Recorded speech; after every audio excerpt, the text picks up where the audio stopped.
హరి ఓం అందరికీ నమస్కారము. ఈ తరగతి అమరవాణి విలాస ప్రాథమిక సంస్కృత తరగతి. ఇందులో మనం ఉచ్చారణ చెప్పుకుంటాము. ప్రస్తుతం విష్ణు సహస్రనామం నడుస్తోంది. మనము ప్రార్థన చేసి మొదలు పెట్టుకుందాము. యో బ్రహ్మాణం విదధాతి పూర్వం యో వై వేదాంశ్చ ప్రహిణోతి తస్మై తమ్మదేవమాత్మబుద్ధి ప్రకాశం ముముక్షుర్వై శరణమహం ప్రపద్యే. వక్రతుండ మహాకాయ సూర్యకోటి సమప్రభా నిర్విఘ్నం కురు మే దేవ సర్వకార్యేషు సర్వదా. సరస్వతి నమస్తుభ్యం వరదే కామరూపిణి విద్యారంభం కరిష్యామి సిద్ధిర్భవతు మే సదా. అస్తు. సో మనం విష్ణు సహస్రనామంలో పూర్వపీఠిక వినియోగము అయిన తర్వాత ధ్యాన శ్లోకాల్లోకి వచ్చాము. అందులో 2 పూర్తి చేసేసుకున్నాము. ఇవాళ 3వది చదువుకుందాం. 3వది ఇంకా పైన ఎన్ని వీలైతే నేను చదువుకుందాం. ఓకే, సో నేను ఒకసారి ఫస్ట్ చదువుతాను, వినండి. ఇది చాలా సింపుల్, మనకు చాలా ప్రసిద్ధమైంది కూడా. ఇది బాగా మీకు అసలు నేర్పించాల్సిన అవసరం కూడా లేదు. ఒక్కసారి జస్ట్ ఏమైనా దోషాలు ఉంటే తొలగించేసుకొని ముందుకెళ్ళిపోదాం. శాంతాకారం భుజగశయనం పద్మనాభం సురేశం విశ్వాధారం గగన సదృశం మేఘవర్ణం శుభాంగం లక్ష్మీకాంతం కమలనయనం యోగిభిర్ధ్యానగమ్యం వందే విష్ణుం భవభయహరం సర్వలోకైకనాథం. సో ఇది ట్యూన్ లో ఎట్లా వస్తుందో ఒకసారి చూసుకుందాం, ఎందుకంటే ముందు చదివేసి. చిత్రం రమ్యతే తం త్రిభువనవపుషం విష్ణుమీశం నమామి అని ఆపుతాము. ఆపంగానే శాంతాకారం భుజగశయనం పద్మనాభం సురేశం విశ్వాధారం గగన సదృశం మేఘవర్ణం శుభాంగం లక్ష్మీకాంతం కమలనయనం యోగిభిర్ధ్యానగమ్యం వందే విష్ణుం భవభయహరం సర్వలోకైకనాథం. ఇది correct tune. Okay, right. So ఇది మనము ఇట్లా ఈ వీడియోలో చెప్పుకుందాం. ఓకే, సో అపర్ణ గారు అనుచ్చారణకి రండి. శాంతాకారం శాంతాకారం శాంతాకారం భుజగశయనం భుజగశయనం భుజగశయనం పద్మనాభం సురేశం పద్మనాభం సురేశం పద్మనాభం సురేశం విశ్వాధారం గగన సదృశం విశ్వాధారం గగన సదృశం విశ్వాధారం గగన సదృశం మేఘవర్ణం శుభాంగం మేఘవర్ణం శుభాంగం మేఘవర్ణం శుభాంగం లక్ష్మీకాంతం కమలనయనం లక్ష్మీకాంతం కమలనయనం లక్ష్మీకాంతం కమలనయనం యోగిభిర్ధ్యానగమ్యం యోగిభిర్ధ్యానగమ్యం యోగిభిర్ధ్యానగమ్యం వందే విష్ణుం భవభయహరం వందే విష్ణుం భవభయహరం వందే విష్ణుం భవభయహరం సర్వలోకైకనాథం సర్వలోకైకనాథం సర్వలోకైకనాథం. ధన్యవాదాలు. మళ్ళొక్కసారి చేద్దాము. సేమ్ మొత్తం లాంగ్ లైన్స్ చెప్పుకుందాము. శాంతాకారం భుజగశయనం శాంతాకారం భుజగశయనం శాంతాకారం భుజగశయనం పద్మనాభం సురేశం పద్మనాభం సురేశం పద్మనాభం సురేశం విశ్వాధారం గగన సదృశం విశ్వాధారం గగన సదృశం విశ్వాధారం గగన సదృశం మేఘవర్ణం శుభాంగం మేఘవర్ణం శుభాంగం मेघवर्णं शुभाङ्गम् लक्ष्मीकान्तं कमलनयनं लक्ष्मीकान्तं कमलनयनं लक्ष्मीकान्तं कमलनयनं योगिभिर्ध्यानगम्यं योगिभिर्ध्यानगम्यं वन्दे विष्णुं भवभयहरं वन्दे विष्णुं भवभयहरं वन्दे विष्णुं भवभयहरं सर्वलोकैकनाथं सर्वलोकैकनाथं सर्वलोकैकनाथं ధన్యవాదాలు చక్కగా చదివారు బాగుంది కరెక్షన్స్ ఏమీ లేవు బాగుంది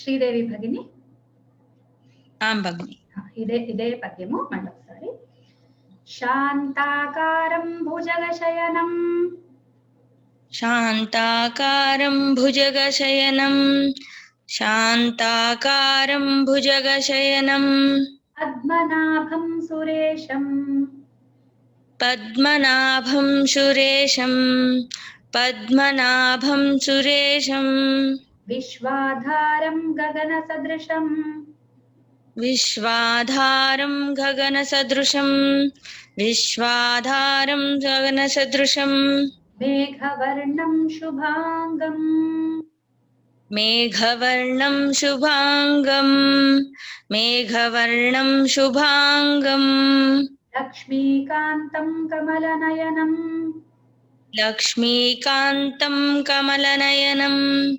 लक्ष्मीकान्तं कमलनयनं योगिभिर्ध्यानगम्यं योगिभिर्ध्यानगम्यं योगिभिर्ध्यानगम्यं वन्दे विष्णुं भवभयहरं वन्दे विष्णुं भवभयहरं वन्दे विष्णुं भवभयहरं सर्वलोकैकनाथं सर्वलोकैकनाथं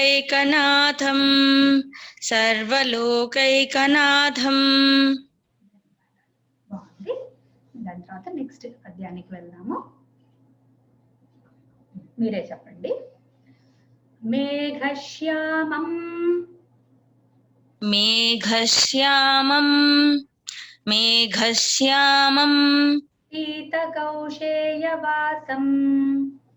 पीतकौशेयवासं पीतकौशेयवासं श्रीवत्साङ्कं श्रीवत्साङ्कं श्रीवत्साङ्कं कौस्तुभोद्भासिताङ्गं कौस्तुभोद्भासिताङ्गं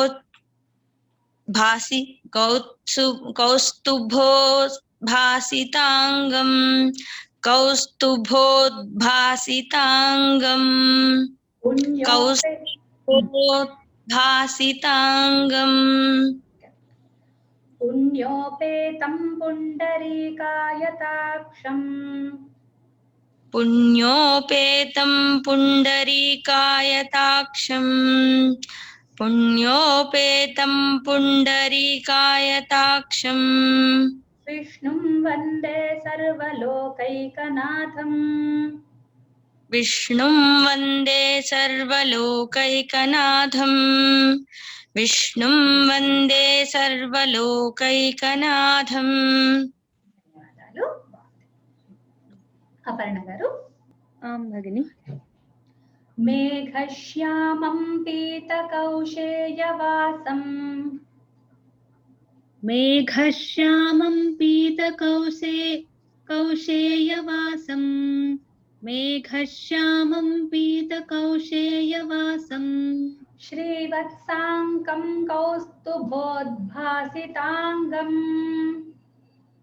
श्रीवत्साङ्कं कौस्तुभोद्भासिताङ्गं श्रीवत्साङ्कं कौस्तुभोद्भासिताङ्गं पुण्योपेतं पुण्डरीकायताक्षं पुण्योपेतं पुण्डरीकायताक्षं पुण्योपेतं पुण्डरीकायताक्षं विष्णुं वन्दे सर्वलोकैकनाथं विष्णुं वन्दे सर्वलोकैकनाथम् विष्णुं वन्दे सर्वलोकैकनाथम् కరెక్ట్. ఓకే. చక్రపాణి గారు చెప్పండి సార్. హరి ఓం. హరి ఓం నమస్తే. చదువుతారా? చదువుతా. మేఘశ్యామం చెప్పండి.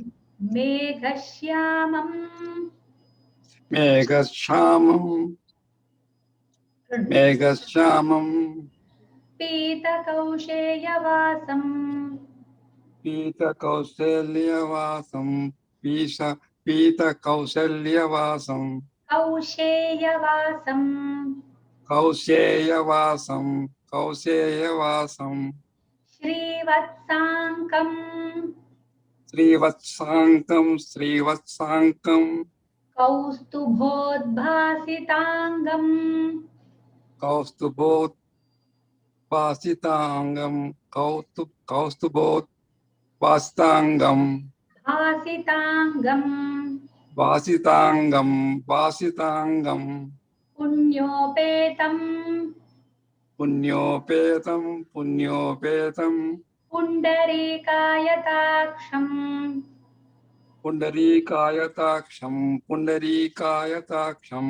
విష్ణుం వందే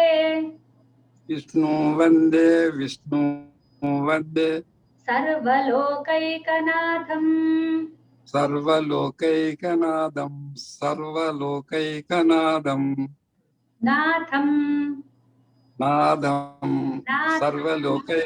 నాథం సర్వలోకైకనాథం. కరెక్ట్. ధన్యవాదాలు. ఓకే, నెక్స్ట్ శ్లోకం ఒకసారి నేను చదువుతాను. నమః సమస్త భూతానామాదిభూతాయ భూభృతే అనేక రూప రూపాయ విష్ణవే ప్రభవిష్ణవే. నాకు తెలిసి ఎవరైనా మీరంతా మీరే చదవగలుగుతారు. ఒకసారి అపర్ణ గారిని చదవమని కోరుతున్నాను. నమస్తమస్త భూతానామాదిభూతాయ భూభృతే అనేక రూప రూపాయ విష్ణవే ప్రభవిష్ణవే. కరెక్ట్. రూపాయ విష్ణవే. యా దగ్గర కొద్దిగా షార్ట్. అదొకటి. భూభృతే ఊ రాకుండా చూసుకోండి. రే వచ్చినప్పుడు భూభృతే అట్లా. అంతే, 2 కరెక్షన్. బాగుంది. శ్రీదేవి గారు చదువుతారా? నమః సమస్త భూతానామాదిభూతాయ భూభృతే అనేక రూప రూపాయ విష్ణవే ప్రభవిష్ణవే. కరెక్ట్. ప్రభవిష్ణవే. దాని తర్వాత శ్లోకానికి వెళ్దాం. సశంఖ చక్రం సకిరీట కుండలం సపీతవస్త్రం సరసీరుహేక్షణం సహార వక్షస్థల శోభికౌస్తుభం నమామి విష్ణుం శిరసా చతుర్భుజం. ఓకే, సో దీన్ని కూడా ఒకసారి మళ్ళీ చదువుతాను, వినండి. సశంఖ చక్రం సకిరీట కుండలం సపీతవస్త్రం సరసీరుహేక్షణం సహార వక్షస్థల శోభికౌస్తుభం నమామి విష్ణుం శిరసా చతుర్భుజం. ఓకే, శ్రీదేవి గారు. సశంఖ చక్రం శంఖచక్రం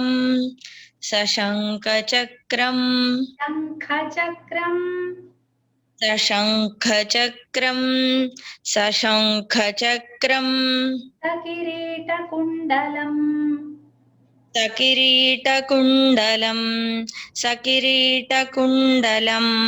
సపీతవస్త్రం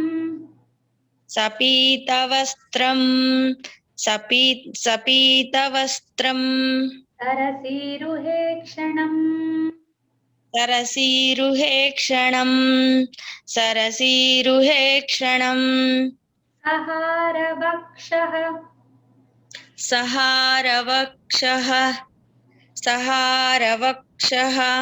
స్థలశోభికౌస్తుభం స్థలశోభికౌస్తుభం స్థలశోభికౌస్తుభం స్థల శోభి కౌస్తుభం 3 ప్లేసెస్.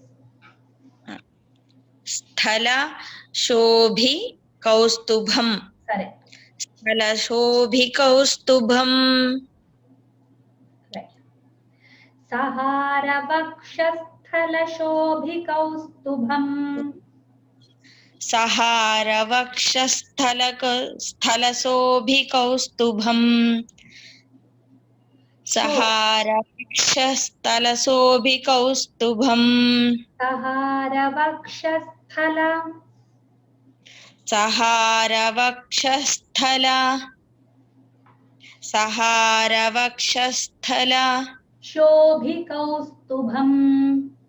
శోభి కౌస్తుభం శోభి కౌస్తుభం నమామి విష్ణుం శిరసా చతుర్భుజం. నమామి విష్ణుం శిరసా చతుర్భుజం నమామి విష్ణుం శిరసా చతుర్భుజం. ఓకే, ధన్యవాదాలు, బాగుంది. అపర్ణ గారు. ఆం భగిని. సశంఖ చక్రం సశంఖచక్రం సశంఖచక్రం సకిరీట కుండలం సకిరీటకుండలం సకిరీటకుండలం సపీత వస్త్రం సపీతవస్త్రం సపీతవస్త్రం సరసీరుహేక్షణం సరసీరుహేక్షణం సరసీరుహేక్షణం సహార వక్షస్థల From the proctor's point of view. సహారవక్షస్థల సహారవక్షస్థల Sobhi కౌస్తుభం శోభికౌస్తుభం శోభికౌస్తుభం నమామి విష్ణుం నమామి విష్ణుం నమామి విష్ణుం శిరసా చతుర్భుజం శిరసా చతుర్భుజం శిరసా చతుర్భుజం. ధన్యవాదాలు. చక్రపాణి గారు. సశంఖ చక్రం సశంఖ చక్రం సశంఖ చక్రం సకిరీట కుండలం సకిరీట కుండలం సక్రీట కుండలం సపీత వస్త్రం సపీతవక్షం సపీతవక్షం వస్త్రం వస్త్రం సపీకవస్త్రం సపీత వస్త్రం సపీతవస్త్రం సపీతవస్త్రం సరసీరుహేక్షణం సరసీరుహేక్షణం సరసీరుహేక్షణం సహార వక్షస్థల సహారవక్షస్థల సహారవక్షస్థల శోభి కౌస్తుభం శోభికౌస్తభం శోభికౌస్తులం కౌస్తుభం శోభికౌస్తుభం శోభికౌస్తుభం భం భ అం ఆ. అంబ నమామి విష్ణుం నమామి విష్ణుం నమామి విష్ణుం శిరసా చతుర్భుజం శిరసా చతుర్భుజం శిరసా చతుర్భుజం. ధన్యవాదాలు. సరే, అయితే ఈ శ్లోకాలు ఒకసారి మీనింగ్ తెలుసుకున్నాము, అర్థం ఒకసారి చర్చించుకున్నాము. శాంతాకారం భుజగశయనం పద్మనాభం సురేషం. శాంతమైన ఆకారం కలిగిన వాడు, భుజగం అంటే పాము మీద పడుకున్నవాడు, ఆయన శేషస్థాయి కదా. పద్మనాభం నాభ్యందు పద్మం కలవాడు. సురేషం అంటే దేవతలందరికీ దేవుడు, దేవాది దేవుడు. విశ్వాధారం మొత్తం విశ్వానికి ఆధారం. దీనికి విశ్వాకారం అని కూడా ఒక పాఠాంతరం ఉంది, చాలా ప్రసిద్ధ పాఠం విశ్వాకారం. కొంతమంది విశ్వాధారం అని చదువుతారు. గగన సదృశం మొత్తం కూడా నీలమేఘ శ్యాముడు కదా, ఆయన గగనంలాగా ఉంటాడు, నల్లగా ఉంటాడు. లేకపోతే నీలవర్ణం.